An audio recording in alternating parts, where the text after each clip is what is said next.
Chase, it's just the two of us, so I figure we can talk about the real things here on the casual hour now. If we try. We can make it if we try. What is the best holiday sweet? Holiday sweet. Like it could be like cake, pie, cookies, candy. Like there's a lot of different things that people make around the holidays. What is your favorite holiday sweet? Do you have a traditional one? So I guess it's not really a traditional one. We have a family friend who makes a bunch of cookies and cookies of all kinds, and she ends up giving a bag to my parents, and she gives a bag to me, which my parents have to deliver me because I don't see the family friend all that often.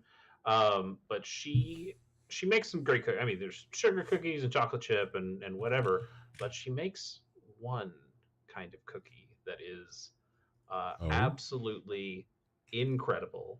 And I'm trying to remember the name. They are called molasses bars. Okay. And they are just some of the best things ever.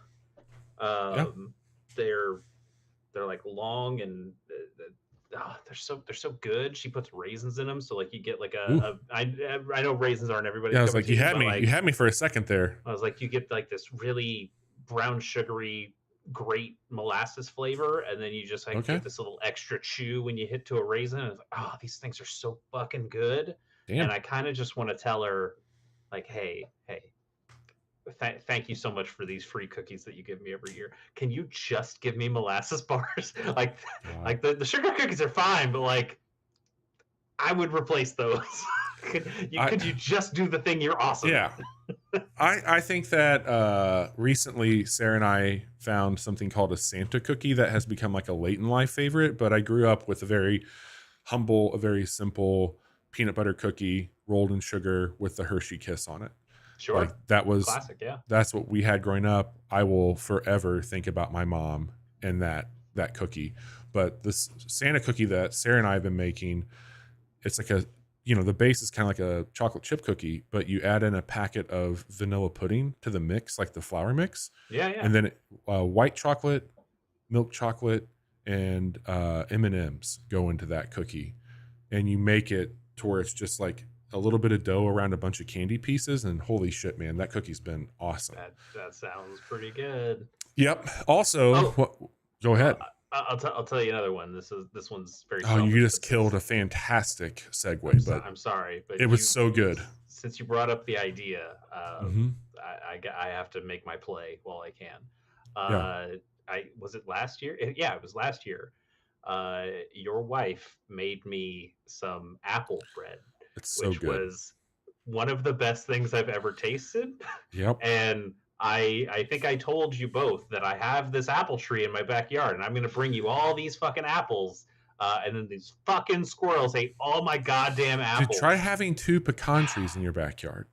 It's rough. It's rough. But speaking of squirrels, so you tell me what I need to do. I can go buy some apples. Yeah. I can do whatever. Buy some apples and let them get a little bad. Not terribly bad, but soft. Whatever I can do to convince your wife to maybe make some of that bread for me again, I will do whatever. You dangle a soft apple at my wife, she's going to make it in the bread. All right, not exactly what I was going for, but sure. I'm sorry. Please forget everything that I said and say your cool segue, and we'll act as if it just happened. You said something about being good, and I go, hey, you know what else is good? Johnny's not here. I love the whole new year, new me, but it's here we are, first episode of the year, and guess who decided to fucking call in sick? Some people are still on holiday time. Yeah, I mean, Johnny, it's you. I could say, hey, Johnny, how's your day going? And you all get the same response here. So you can imagine he's here, or you can believe he's not. It's going to be the same thing for you either way. But tonight is episode 358. It is our first episode of the year, and we have to tell you about all the games coming out. We're sorry that it's a few days into the year, but hey, we were on holiday. So we've got a lot to go over tonight. We've got an update on a ROM hack, and we've got an update on a game we tried to stream for you on Monday night. So we've got some cool stuff there. We're going to tell you about the games that we picked in December. We're going to tell you what games you should play this month, and we're going to tell you about the other ones that maybe you could play if you don't like good advice. So we're going to get into it. It is January 3rd, 2024, episode 358, the Bobby and Chase show. Chase, I would love for you to tell me what you've been playing. Yeah. First things first. I do want to mention it's not something I've been playing, but something that I've been watching that I think Yeah, other people should be watching as well. And that is Pokemon Concierge. I need to watch that. You do. It's short. It's 4 like 15-minute episodes. It doesn't take very Damn, long at all. It's all in Netflix. It is a stop motion animated it's Pokemon gorgeous. show. It is beautiful. It's got a fantastic theme song. It's just great. It It's just got makes me Animal feel good. Crossing energy, right? Sure, yeah, it's got that vibe. It's very cozy. Yeah, It's they I know think what they know what they were doing.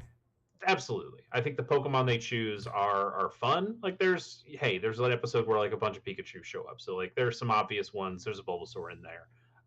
But then there also there's like a Wooper in there. Yeah, I like Wooper. Wooper's a Yeah, great Pokemon. Dragonite shows up, and I like a Dragonite. There's a Graveler episode or a Graveler's part in there. I think Graveler's kind of cool.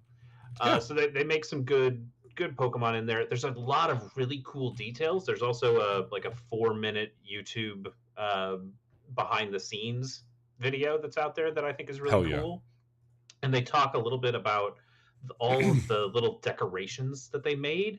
Like there's a shower curtain that has a Quagsire design in it, and I'm like, you need to just make that and sell that. I would Yeah, no love that. shit. You need to make that. There's like a lattice kind of thing that some of the squares have.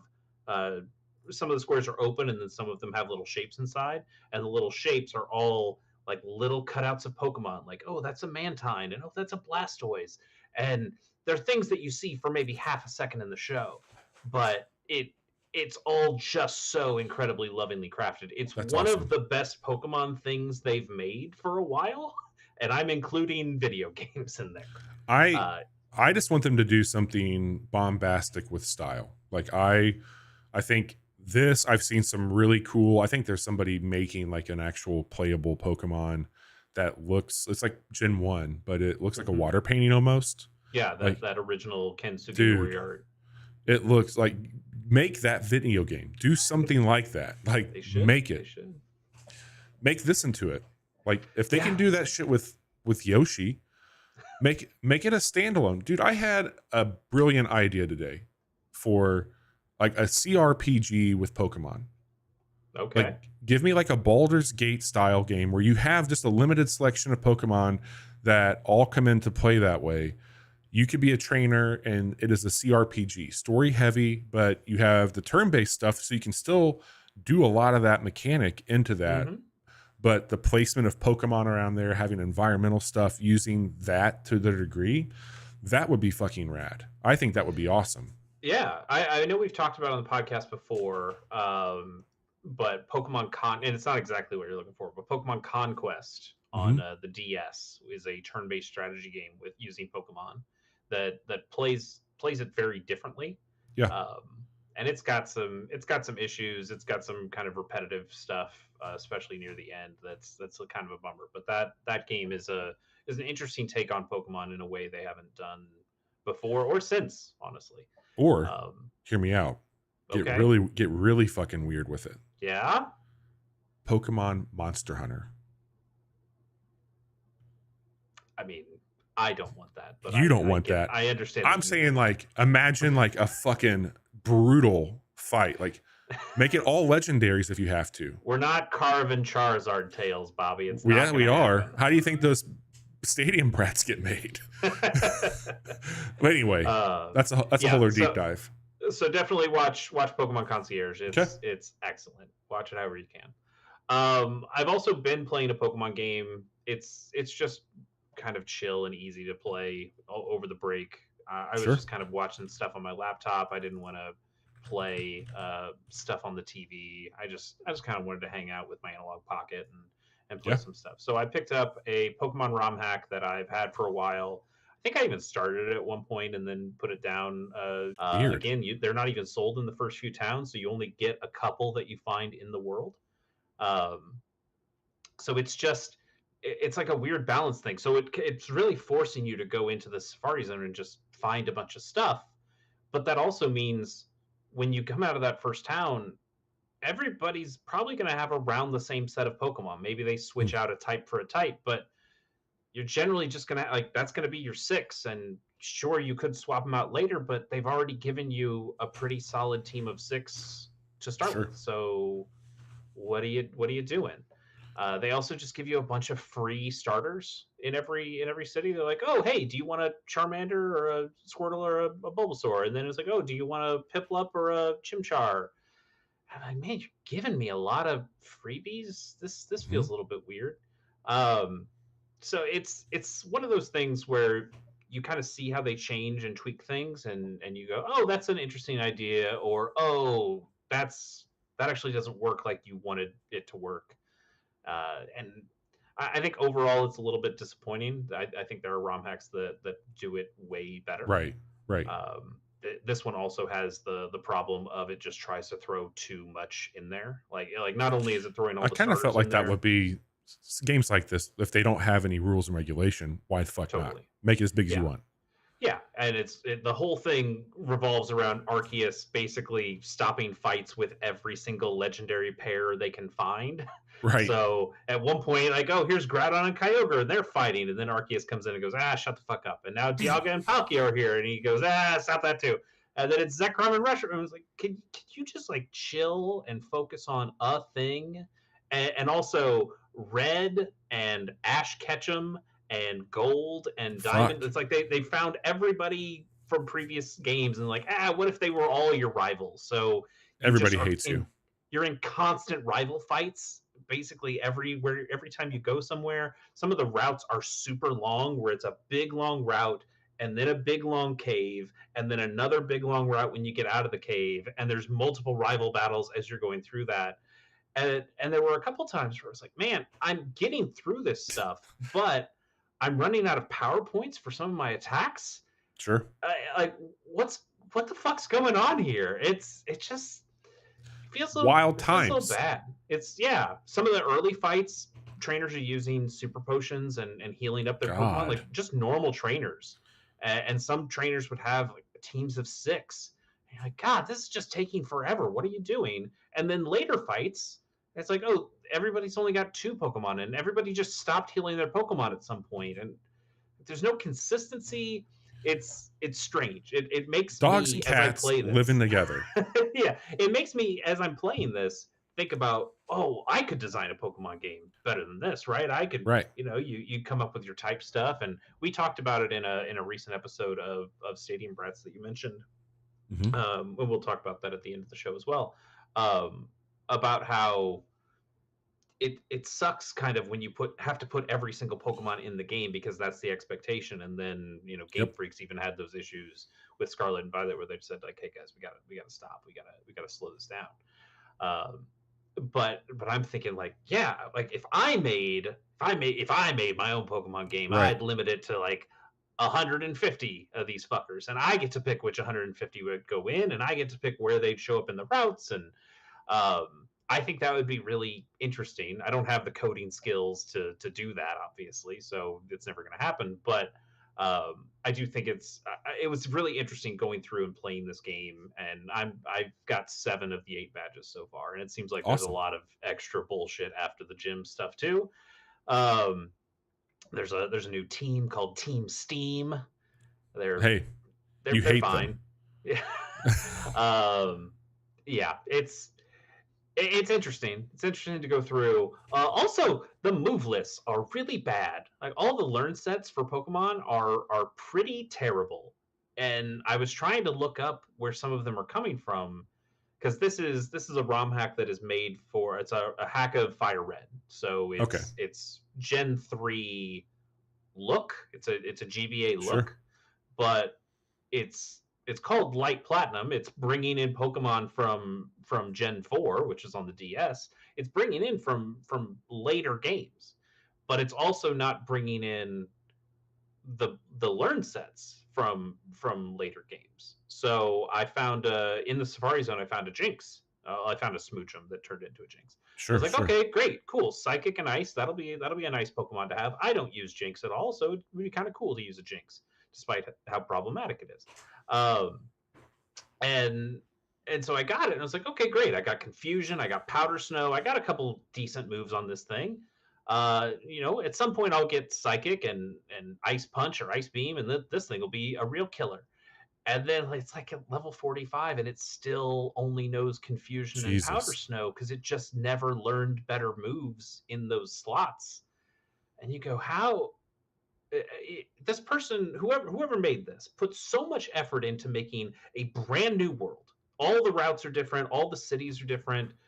Uh, a brand new story, throwing in all these scripted events with all these rivals, and a whole new bad guy team. And they didn't think like, hey, maybe I should make sure that the Pokemon learn sets aren't fucking trash. Dude, it's so weird what people will index in on. It's fucking Yeah. crazy. Yeah. So not my favorite ROM hack by far. Yeah. There are definitely ones that I would choose over this one. If somebody like you were to play one, if it came up on some sort of wheel, I mean, if we're lucky, if we're lucky, I might have a different idea of which ROM hack to play. But so far, it's also just it's Pokemon. So right. Even though it's a slow grind, I'm getting through it, and it still is an interesting thought experiment to see. Totally. Oh, that's not what I would do, or I would do it this way instead. So that's been all right. And then really quickly, I've been playing another game. I played it today. I think I've played it before as well. It's called Sandtrix, and it's an itch.io game. I think there's actually you have talked about this. Have I talked about this one specifically? I think so. Okay, I know I've talked about like some itch Tetris games before. Yeah, this is the one that I told you about. Did you? I sent you a gift for it, and you're like, "This looks crazy." Yeah, we absolutely have. Okay. This was something I sent you. It's been a few months ago, I think, at this point. Okay, well, an update. It's cool. It looks awesome. Hard. Like the basic idea is it's Tetris, but as soon as the blocks hit the you're not 13 years old. That's why it's hard. Yeah, fair enough. Yeah. Hey, I didn't see the kill screen on this one. No. But as soon as the blocks hit the bottom, they stop being blocks and they just turn into sand, and then the physics happen, and it looks like something you would make at Six Flags. Absolutely, totally. That sand art from the 90s.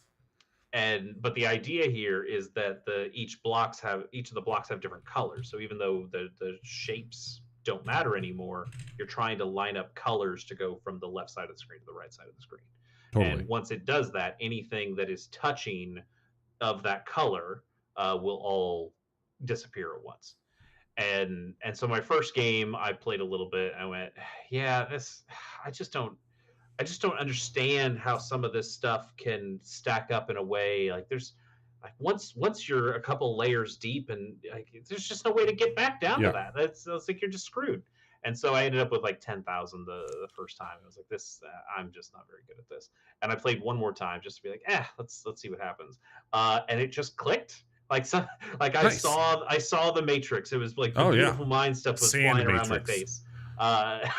Yes, like the Animatrix, sure. Yes. But I had the beautiful mind shit going around me, and I was like, oh wow! And I hit like a combo. I was like, what the fuck is happening? Am I good? Am I broken at this game? You got good.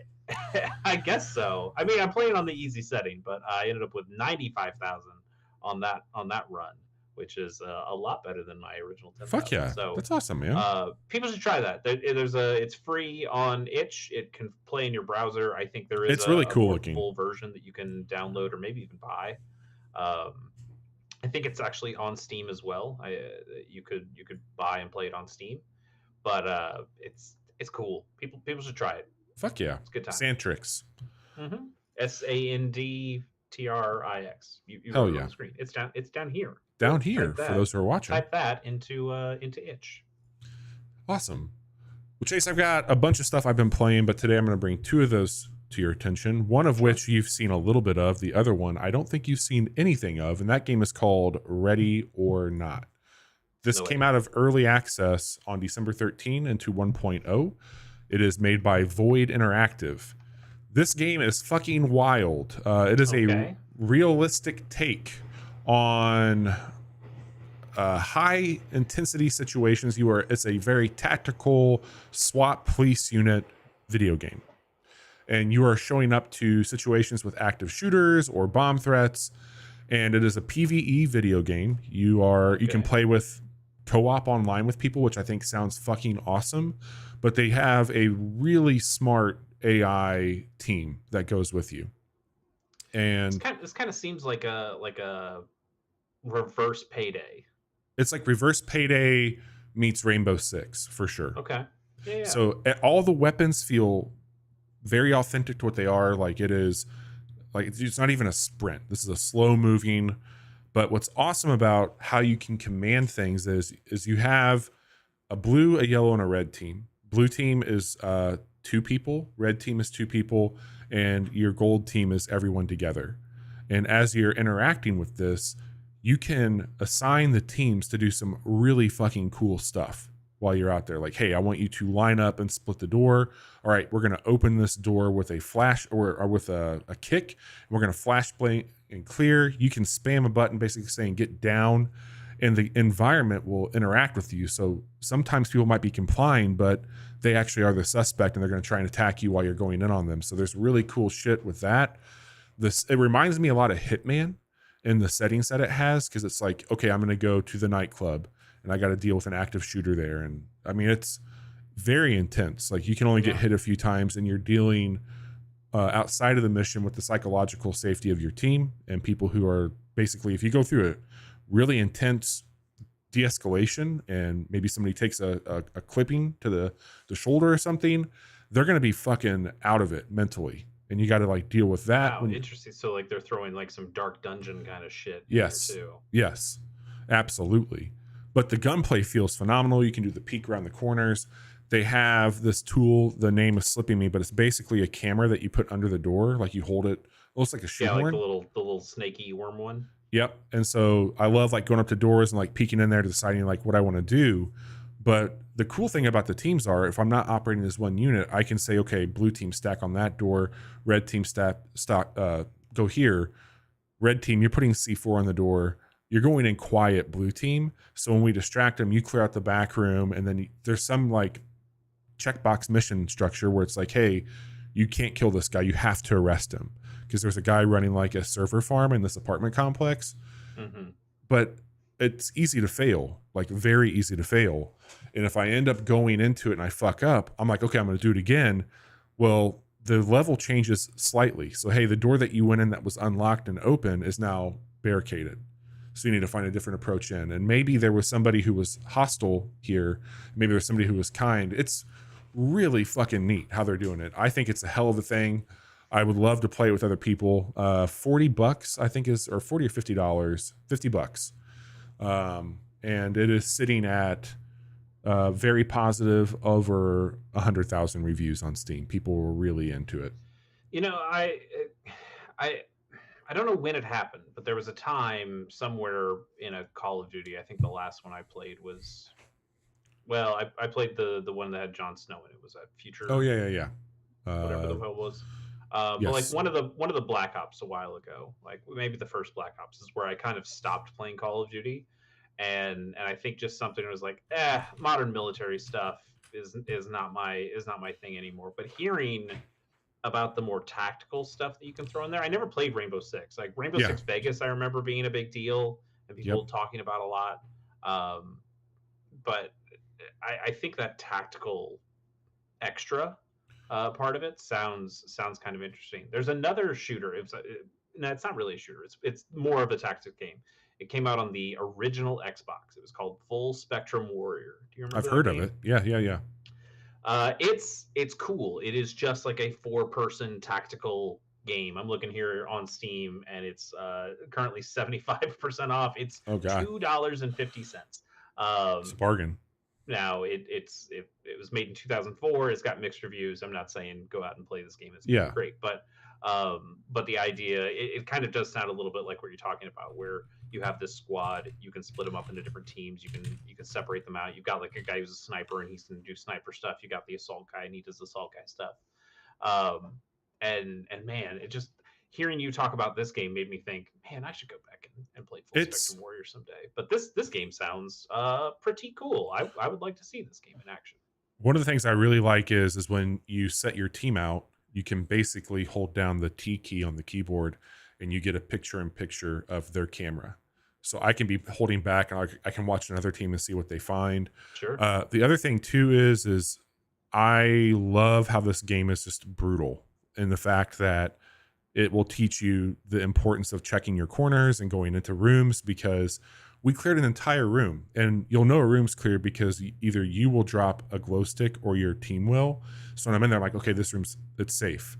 Mm-hmm. But there was a closet that we didn't check.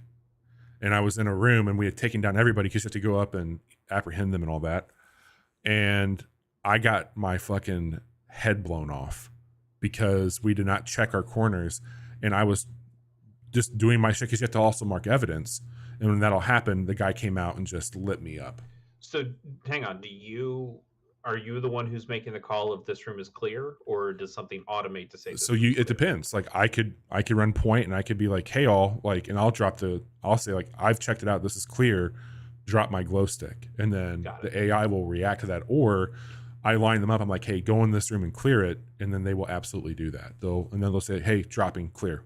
So could they make mistakes to not look at that? Oh yeah, the closet. Yeah, dude. Okay. Like I've watched my guys walk into a situation where we were in a gas station being during an active or I'm sorry, there was a heist at a gas station.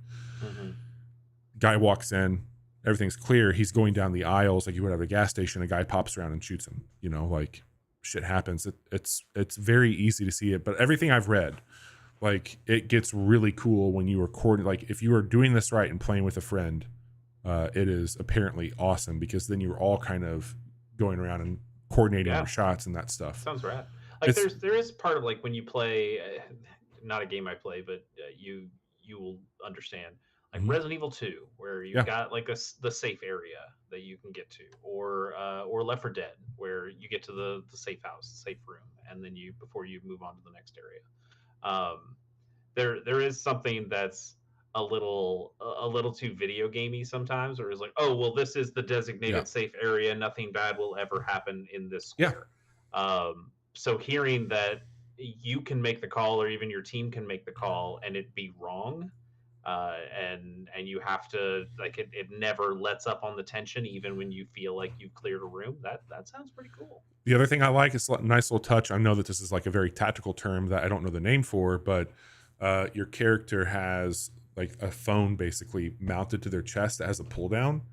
And so I can quickly pull that down, and it has my mission objectives on it. And then you can hold down the button and it goes full screen. But if I'm like, hey, what was I trying to do here? Oh, there's a hidden objective to look for a server farm.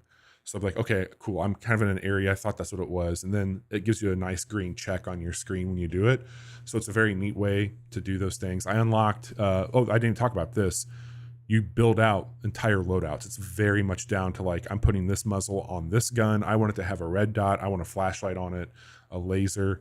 You're putting on different armor plates for your character. It's very fucking cool. Nice. It's very fucking cool. Yeah.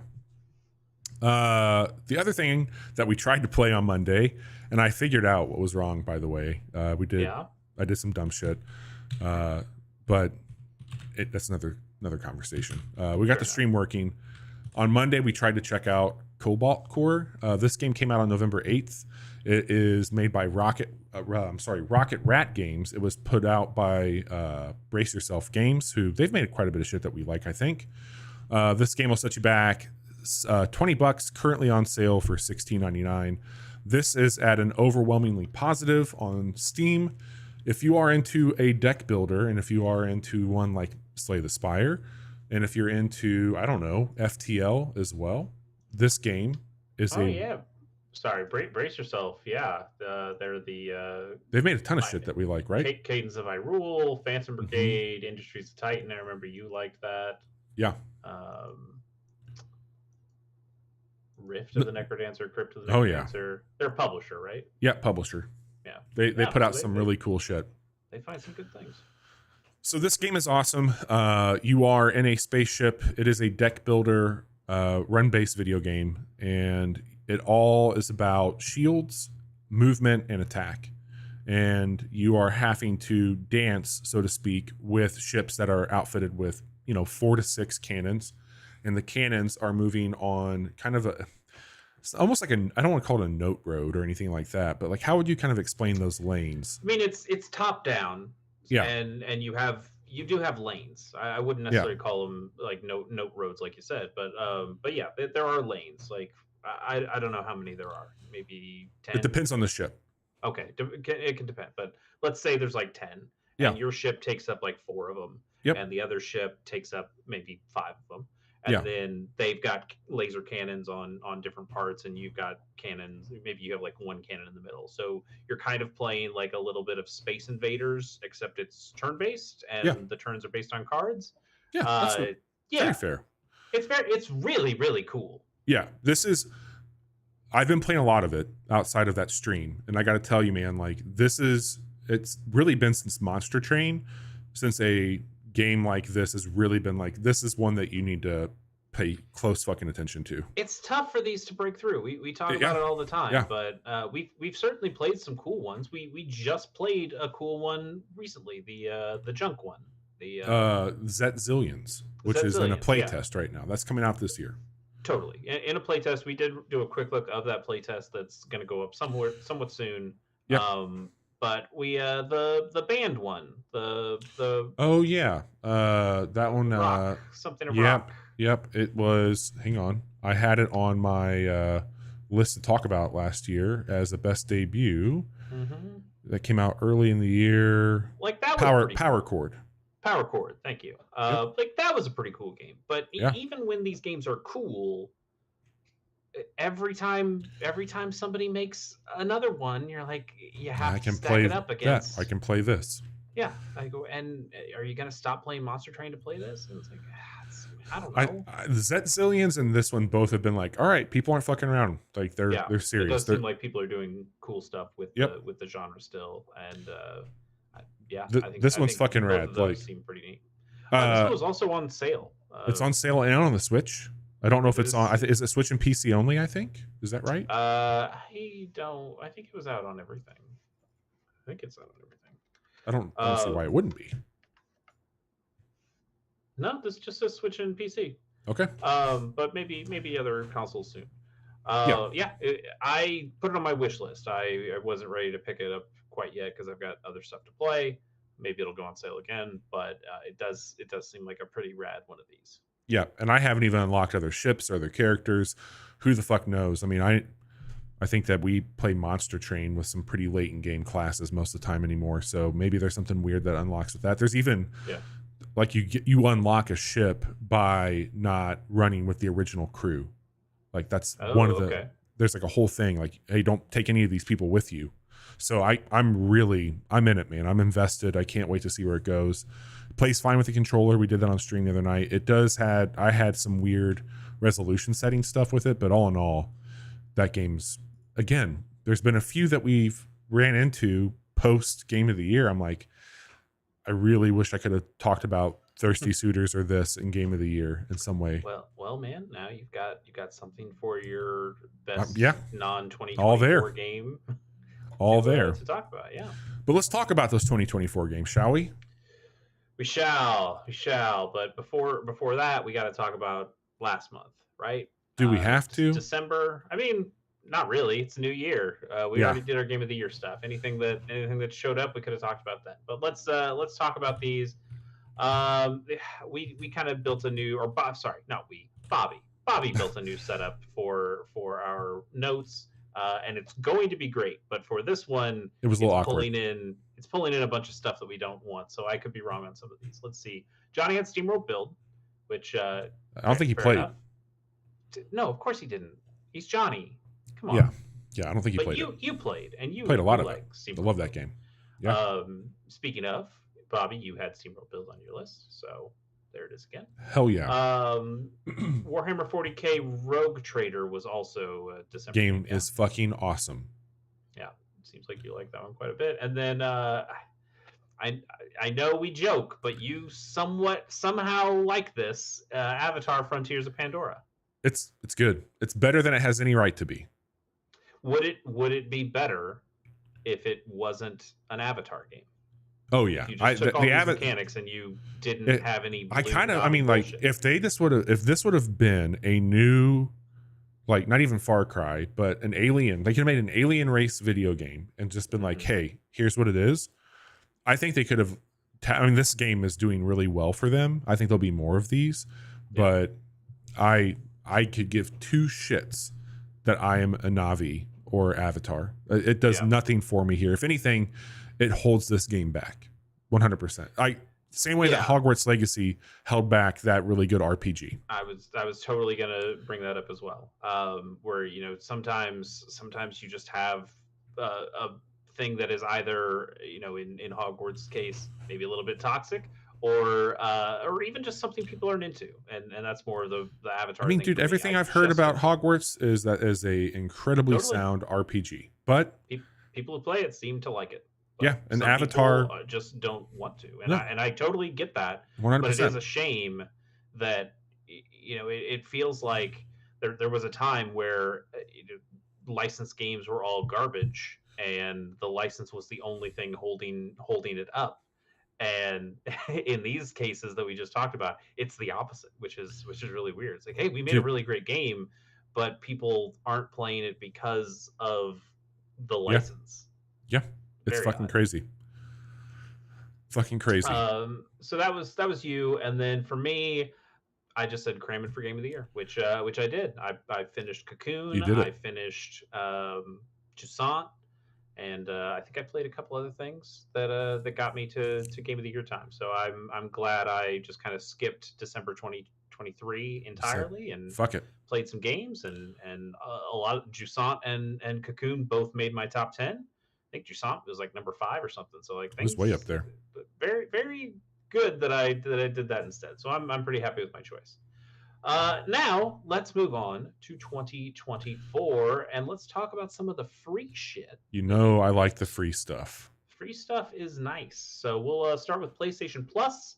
We're just doing the essential. We don't do the extra or premium or none of that bullshit. Garbage. It's not. I didn't buy that extra shit because I think it's dumb. And if you care about that, go look it up yourself. Yeah. But for the essential, we got a handful of PS5 games here. We've got a Plague Tale Requiem. I think that's the second. That's the sequel. The newest one that got really good reviews. I played a little bit of it. It's very pretty. That's the one that has like a bunch of rats in it, right? Mm-hmm. Yep. Yeah, that's probably not going to happen for me. I can appreciate it, but I cannot play it. Evil West is both for PS4 and PS5. This is this like the B game kind of one that was rad? That's what was that one? Some Hard West.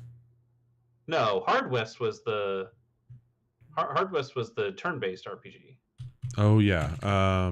What was that one? Western Too many game Wests. 2022. Evil West we're talking about. I don't remember Evil West. I thought there was one we did a quick look on where it was like a third person behind the back over the shoulder kind of game. Oh yeah, we did. I'm just trying to remember. Like, is that not Evil West? It's not, but you know where I could find this? Hang on. Let me go into our archive here. Yeah, find our Best of the West category. Yeah, Best of the West last year. Let me come down here to Game of the Year 2022. That was a day 2 award, I believe. I think Evil West is the one I'm thinking of. I don't think you're right. I'm looking at screenshots right now, and I'm going, I remember Bobby playing this game and like doing minecart shit. Oh, it is. Yeah, Evil West is that one. You're right. What was the one I'm thinking of? Weird West. That's Weird the one West. You're thinking of. Okay. God. Damn it. Too many. This is why we had a category Best of the West. Yeah, you got to stop naming games all the same. It's we're dealing with the Outer Wilds. Best Outer Western. Again. That's what are you doing? That's the place. There you go. Yes. But you liked what you saw here. You have to play Evil West in a Best Western. They'll leave the light on for you in California, so you can be the most west possible. Yeah, I thought this looked cool. You played it. I just watched the quick look, but I thought it was a really cool big Xbox 360 energy. Yeah, exactly. That and that's kind of what I mean by a B game. Like it is not taking out all the stops on how it looks or how it plays, but it just is kind of good. It's kind of good everywhere. We And don't get those kinds of games that often these days. no, So I think that's cool. And now you can play it for free if you have PlayStation Plus Essential. You can also play Nobody Saves the I World. liked that game a whole lot. Tell me about that game. I don't That's the remember. one where your character, you basically unlocked other skill types. You were like the little white blob, but you could turn into other things. And so rather than like having weapons you would equip, you would just have unlocks. You're basically a little druid, but it had an awesome style. It looked like a clay game, if you remember that. Mm-hmm. Yeah. And it apparently has co-op, which never tried, but heard it was awesome. Sure, I can see that working. Yeah. And then finally, Warframe, the Cyrenix. Real sickos now. Collection. It also says exclusive PlayStation Plus pack. Did you write that in? Do you know what that means? I think it's just you can only get that collection on PlayStation Plus. I see. Okay. Yeah. We say it not all the time on the show, but we say it quite often to each other. Like, we should try Warframe. We should try Warframe, man. And they've got that new other like kind of medieval Souls like set in this universe coming that looks really fucking cool. Yeah, Bobby, I will tell you this. It is January 3rd. Yes, still. I'm Destiny clean so far.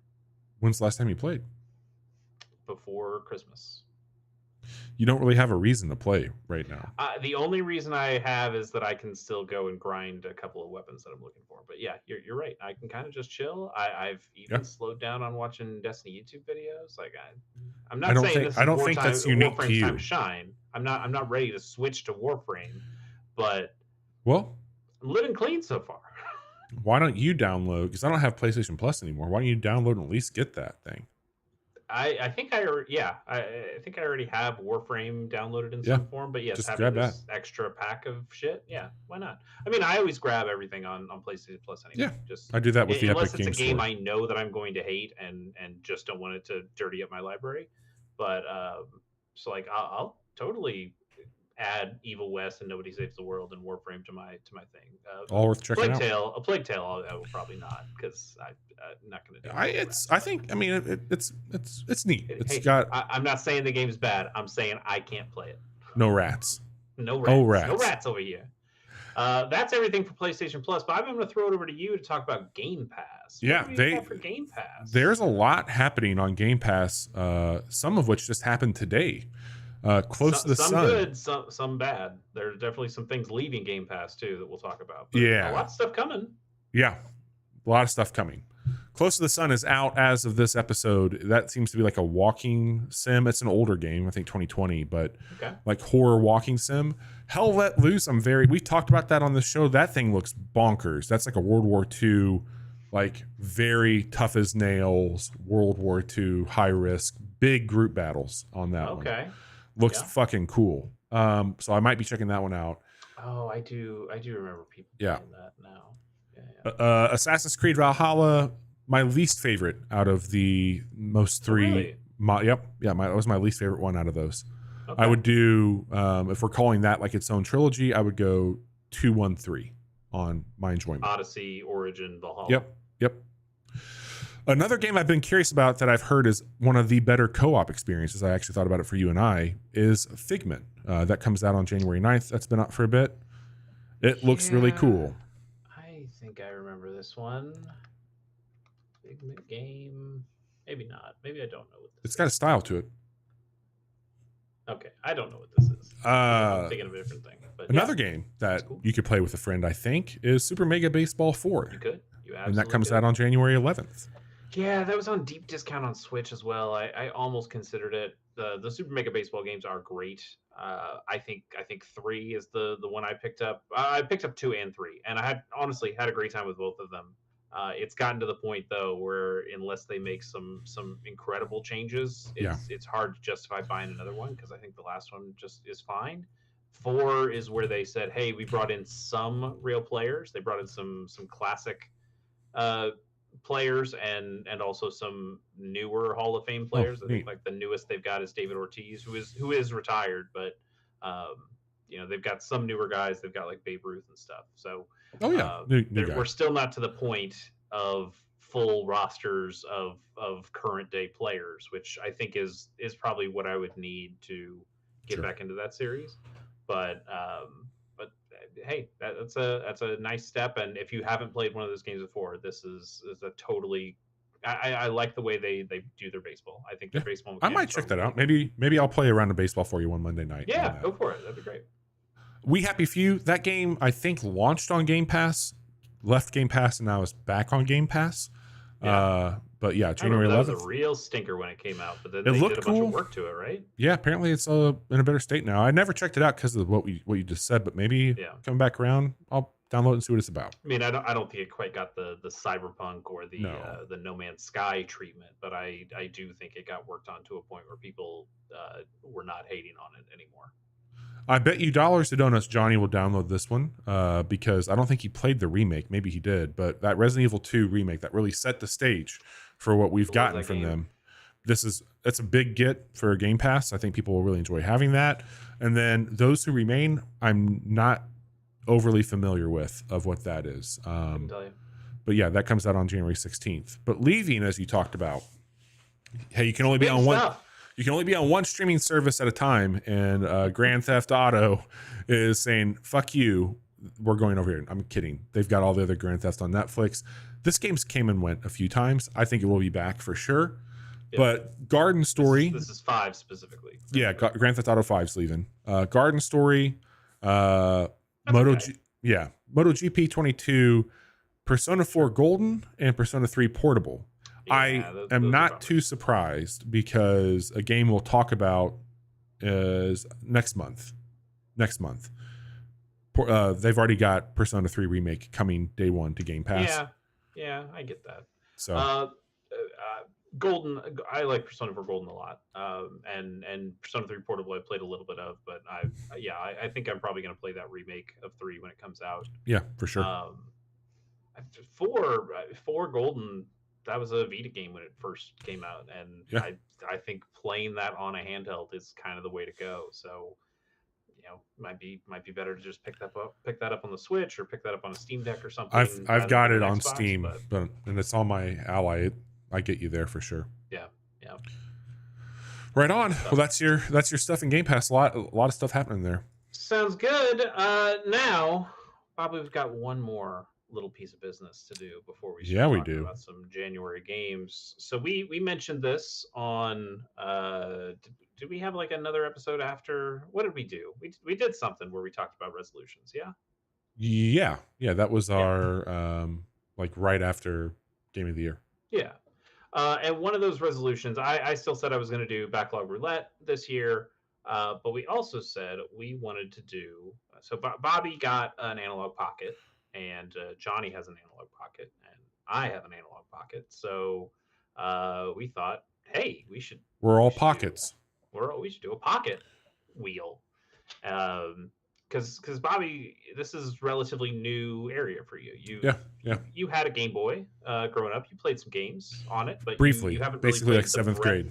No. Yeah, you haven't really played the breadth and depth of anything from 98 to 99. I played. Anything after that, did not play. Fair enough. So what we did here, Johnny, Bobby, and I each added 5 games to a wheel. Yes, we did. We're going to spin that wheel, and we're going to do that once a quarter, I think. Yeah, I think once a quarter. Because I still want to do backlog roulette. I'm not going to do 2 roulettes at the same month. So I think this month we're gonna do a backlog or do a pocket roulette wheel, because January, not to give you a little spoiler here, a little quiet on the gaming front. So I think we can get away with having everybody in the crew play something. And then we'll figure out what we want to do with that. It's probably something we'll talk about on the show a little bit of how the game is going. I have another podcast that has been dormant called Gamers on the Go, which is about handheld video games. So maybe that would be a good opportunity to bring the boys on to that podcast and talk about the game there when we finish it. We'll see exactly what we want to do with it. But for now, this is kind of just to help Bobby get a better education of some handheld video games. You added 5 that you want to talk about why you added some of the 5 that you did, like what your motivation was. I mean, there's been games you heard about before. It's games I think would be fun for us and games I've heard about. Sure. So I've got some gaps in my resume for Yeah. these, like things I've heard about but never really played, and I want to have a specific reason to pick up this thing and play it. And so that's where we're at. That's what we There got you go. going on, Look at and what you that's what I did. picked. Look at what you fucking I did. know, I know. Is this one you put on? Yeah, Yeah. So that'll work. I have not played Final Fantasy Tactics Advance before. I take that back. I've played the first chapter, which is a snowball fight.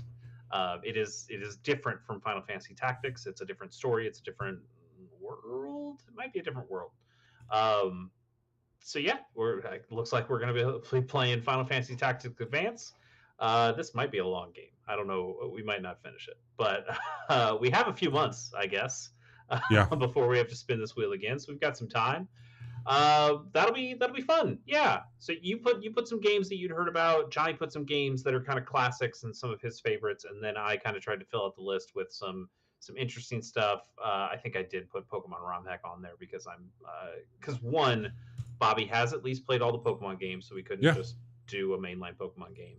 And two, I'm a degenerate, so I needed to throw something degenerate on there. But I like this. This is good, and I have not played this game, like I said, so it'll be some nice education for me as well. That's cool. I'm excited. I don't know what's gonna happen with this episode, by the way, but apparently we're having some issues. We're dropping frames apparently on Ooh, stream, so I'm love to keeping an drop eye on frames. that right now. All Hopefully we'll right, get through this part, but there could be some issues, so we'll see all how it right. goes. Well, fingers crossed. You and Yeah, I know Final Fantasy Tactics Advance though was the game pick, so yeah, that'll definitely happen. we've got that All much right, down. Bobby. Without further ado, let's move into some monthly releases. First, very quickly, we don't have a trailer for it because we don't do that for games that are just kind of getting reshown. But on the 11th, Leica Agent Through Blood is getting ported to the Nintendo Switch. That is a 2023 game. It Bobby, rules. you wrote on here this game rules, so I believe this game rules. Yeah, that game fucking rules. It's Yeah. awesome, cool Metroidvania. Check it out. Yeah, I know we're not showing the trailer here, but the trailer is pretty cool. Go give that a shot and take a look at it. And I might need to play that game because it does look really Yes, good. you should. Moving on to the 12th, we have Crystal Story Dawn of Dusk, which is coming to the PC only. This thing's kind of interesting. Yeah, I I don't know think what it's to got a expect here real with this. yeah, it's got a real cool look, at least, where it feels like it's taking from a lot of different 16-bit stuff. It starts with this kind of overworld thing in the trailer that reminds me a lot of like some Super Nintendo Final Fantasy kind of games It's where you're in got the airship. style. It's got some top-down Zelda dungeony looking stuff. It's got some first-person Earthbound style fights. It seems like it's trying to pull from some of the better 16-bit games of all time, and even 8-bit, 8 and 16-bit games, and so that might be one to try. Yeah, Is the trailer having issues, or am I seeing? Okay, I don't know. it should be playing. Okay, It's just this is going to be hard for you and I because it's very delayed right now. yeah, fair enough. So Gotcha. yeah, Cool. Yeah, I think that one looks interesting. So we might have to check that out in some form or fashion. what I would say is I'll have you just kind of go through it. And I'll try and have the trailer match you with this because I don't know if you're Okay. trying to watch it to talk about shit if that's going to work out well. Yeah, no, totally fair. And good for me that I rewatched some of these trailers Yeah, before the podcast, so I'm at least not in the dark on these things. All right, next on the 18th, Prince of Persia: The Lost Crown, coming to Switch, PS4, PS5, PC, Xbox One, and Xbox Series X. Um, every time we see this game, we're impressed. I can't wait. And I have Ubisoft Plus or Connect, whatever they're calling it nowadays. So I am going to get this day one for sure. Yeah. I mean, I'm so it's a Metroidvania game, and I'm not usually a Metroidvania guy. Yeah. I'm also not really a Prince of Persia guy. I've played the second reboot, which there's like original Prince of Persia, like the really old one, and then there's Sands of Time and Two Kings, Three King, Four Something like that. Kings, Yeah. something about kings, whatever that trilogy is. I don't remember what the trilogy is called.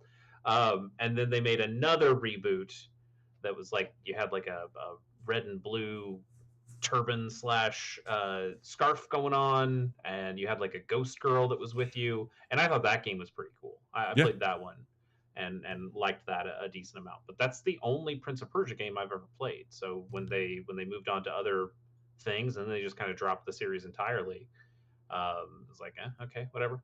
Um, but then they showed this. Where did they show this even? Was this It was like a Summer Games Fest or something, if I'm not mistaken. yeah, I think that's right. I think that's right. And I think the platforming stuff looks fine, but it was Yeah. really once they started showing the combat and showing the way that the combos were working and the blink skills that you have and like just some of that stuff looked really interesting and the way you use some of those same skills in the puzzle solving of the Metroidvania. Um, it seems kind of impressive. Yeah, I think this is a I'm kind of really interested. cool version of what they're doing with it. I know I'll speak for Johnny. I think we all have this as something high on our radar to check out. It looks Yeah. too good. Definitely. On the 19th, another code recollection is coming to the Nintendo Switch. Some might say recollection because this is a Ooh. collection of another code and second game. I can't remember what the second game is. So another code was a 2005 DS game, and then the sequel was on the Wii in 2009. Um, I remember seeing these games and thinking that the art style was kind of nice. It's got a cool anime Sure. aesthetic, um, but these are just not my kinds of games. Like this is closer to that kind of Phoenix Wright Oh style yeah, yeah, visual yeah. novel mystery puzzle solving stuff. Now I did play Famicom Detective Club, the remake of that one last year of the first one and ended up really liking that. So who knows? Maybe I would end up liking another code if I gave that a shot. But both games now are on this collection here for the Switch, and I still think they look nice. Sure. They Yeah, they look they got they a good look look to pretty them. good. Like the girl's looking for her father on this island and solving the mystery of what's going on there. And there's a little ghost boy that's shows up and is helping her, or she's helping him. I don't know. Probably not something I'll end up picking up. I think if I did pick up one of these kinds of games, I would probably try Phoenix Wright because that is such a Totally. beloved People love that. franchise. I would want to try one of those first. But I mean, I like Professor Layton and stuff like Yeah. that. So I'm not opposed to this genre exactly. But this one's not quite doing it for me. But I still really like the art. Yeah. Also on the 19th, The Last of Us Part 2 Remastered coming to PS5.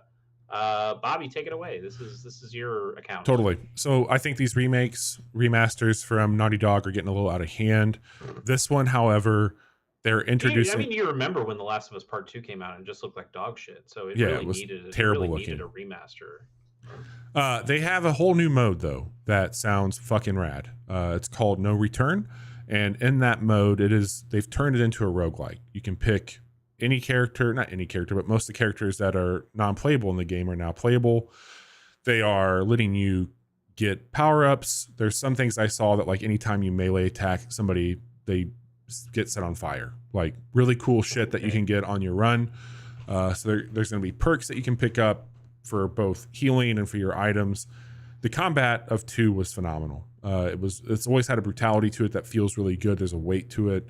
I think what they're trying to do here looks pretty impressive. So it's $10 if you had the PS4 version of the game, because they have put out, I think it's $10 regardless of what version you have the game, because they've put out a update for the PS5 that did something with resolution. I think it made it true 4K instead of upscaled. But all that, I'm not upscaled. Sorry.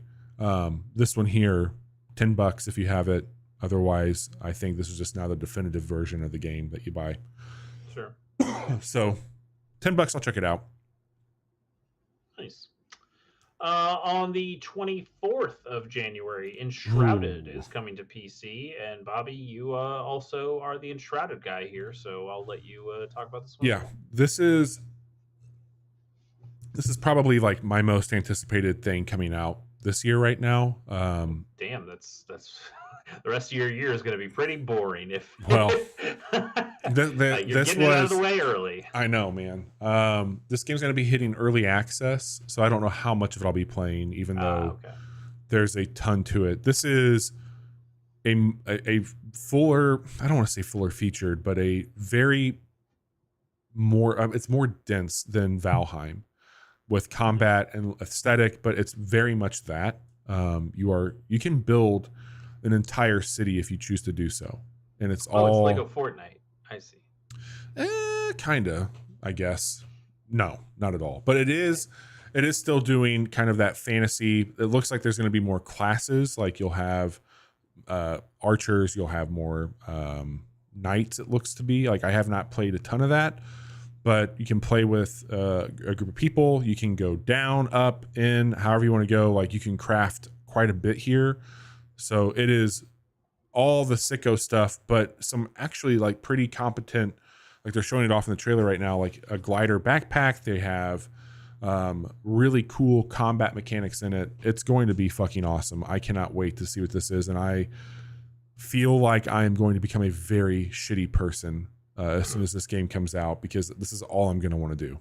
You know, I mean, yes, this is definitely game for sickos, and it looks competent. You're my favorite competent sicko, Bobby. Yes, As I'm always saying this.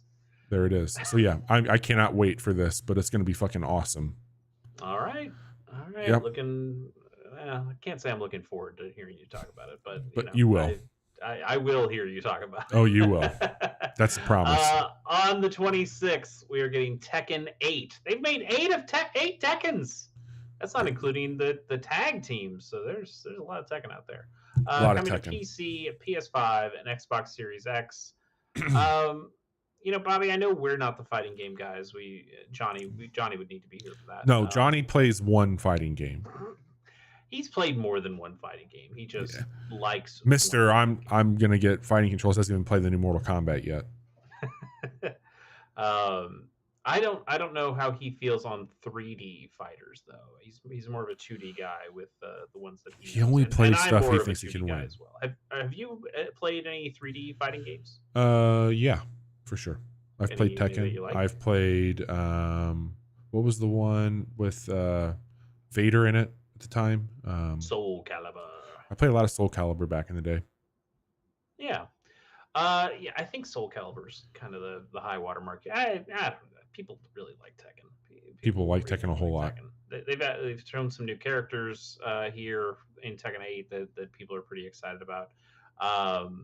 This is not a popular opinion. I've always been more of a Dead or Alive guy, and it's not because of the jiggling boots. But Dead or Alive 3 and Halo were the first games I had from Xbox, and I thought they looked incredible, and I liked the counter system that they had in that, and so I just ended up being more of a Dead or Alive guy, which then they destroyed with Dead or Alive 5. I think that game just kind of is not what I want from it. But Tekken's always been interesting. I think they've got some really cool characters. I like King. I like Mokujin. People get thrown into volcanoes. Tekken's kind of cool. Tekken's got style, no doubt. And they've gotten some good guest characters in the past too. They had Noctis from Final Fantasy 15. That's true. They had Geese Howard from Garou, Mark of the Wolves. There's some good stuff there. So I am kind of interested to see at least who they'll throw. It's got a fan base for sure. It definitely does. I think Tekken's got some cool stuff. Also, pretty fun to watch at Evo. I remember watching Tekken 7 Evo streams and thinking, damn, there's something to this. This is pretty cool. I'm not just here for Dragon Ball and Street Fighter. This one also is pretty neat to watch. And then we will finish off the month on the 26th with Like a Dragon Infinite Wealth, which is coming to PS4, PS5, Xbox One, Xbox Series X, and PC. All the things. Well, not the Switch. Yeah. So all the things that matter, as Bobby would say. Yes. This is a direct sequel to the 2020 Yakuza Like a Dragon. They have now completely switched from calling it Yakuza to Like a Dragon, which is what it's called in Japan. Kind of like a Biohazard Resident Evil thing as well, but they're still calling it Resident Evil, but they've switched over to Like a Dragon. This is so it's a direct sequel to the 2021, which means this one is also turn-based. We've gotten Mhm. some Like a Dragon games since then that have been more of the classic Yakuza style beat 'em ups. But this one, you are playing as Ichiban again, but also Kazuya Kiryu, Kazuma Kazuma. Kazuma Kiryu. Um, I've not played a whole lot of Yakuza games. He's here too, Yeah. so you kind of play with both of these main characters, and it seems that I first game was pretty cool. It was pretty cool. I felt bad I didn't get all that far into it, but I had a It really good time Yeah. when It I was was neat. playing it. And I've always found the Yakuza series to be interesting, or now the Like a Dragon series. And I think I kind of want to go back to maybe Yakuza Zero and kind of try to start from the start someday. Or maybe I should just play Lost Judgment, which also seems pretty cool, and that's kind of like a side thing that's not Yeah. really in with the Yakuza guys, but it is in the Yakuza style. Yeah, I'm always considering playing this series at some point, and maybe I will. But Infinite Wealth seems like it's going to be kind of cool. And if you liked Yakuza Like a Dragon, this is certainly Hell in yeah. in that same in the same vein. So people should check that out. All right, Bobby, that was the month. That What was the are month. your picks? What do you think are going to be good games, or Oh, games that you're I interested think in, or games that people should check out? Enshrouded's going to be a game that is massive in the year. I think that's going to be one of the biggest games that people. I think that's going to have Valheim power. That's how big it's going to get. Sure. Prince of Persia is going to be really fun. I can't wait to check that out. And then I am going to try The Last of Us Part 2 remaster, that specific mode they got coming out. Nice. Yeah. What about you? As for me, I think it's just Prince of Persia. I think that's fair. really I think that game looks really cool. This is still kind of a chill month for me. I'm kind of Plenty of just stuff to play. relaxing and playing some backlog stuff. I've got Final Fantasy Tactics Advanced to play, which that'll be exciting.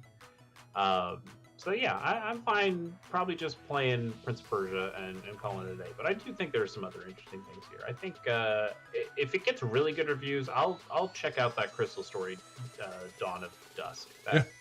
I think It's got a cool look to it.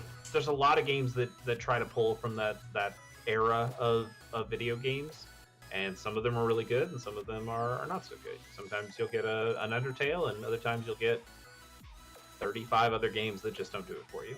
So if this one blows up in a way, I could totally see myself playing it, but I don't know if it's something I'm going to jump into. I get that for sure. Chase, I think our stream is really struggling. I apologize for that. Yeah, let's get the hell out of here. Let's get out of here. We'll be back this week. Sorry, things are bad. We'll talk to you all soon. Be back this week. Sorry, things are bad. We'll talk to you all soon.